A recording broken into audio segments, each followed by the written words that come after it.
ఏడు దాతలాల నలాల తమ్ముళ్ళాల ఆదుకునే బాంధవుల్లాల ఆనాడు పంచ పాండవుల భార్య ద్రౌపది దేవి ఆనాడు అటువంటి జంపన్న దగ్గరికి వచ్చి ఓ జంపన్న నా భర్తలు ఎటు వేయిండు జాడ చెప్పు అంటే ధర్మరాజు మాటకు పాటు వాడి జాడ చెప్పలేదు.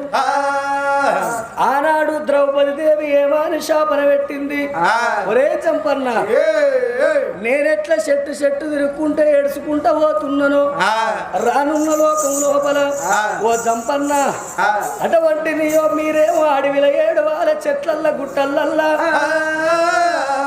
అడవి లోపల మీరేడవాలే, మీరు ఏడితే మీ భార్యలు పండ్ల గంపలెత్తుకొని ఊళ్ళ పొంటి పళ్ళల పొంటి పాత గోడల పొంటి ఉల్లో ఉల్లో ఉల్లో ఉల్లో పన్నుల్లో అని అవి అమ్ముకుంటా పోవాలే, కష్టం లేదు ఏడుపు కావాలరా.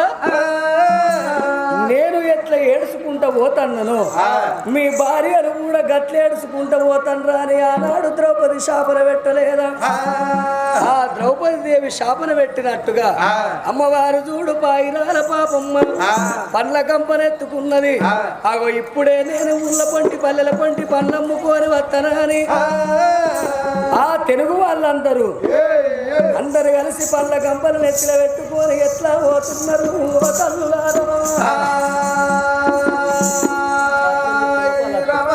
అక్క అనుజాను రాధ రఘుమల్లలో రామ ఏడ ఉన్నర మీరు రఘుమల్లలో రామ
అక్క ఏం చెప్తాను నా పని పాడువాడా తీరుతుందా ఉడుతుందా బట్రాయికి చేసి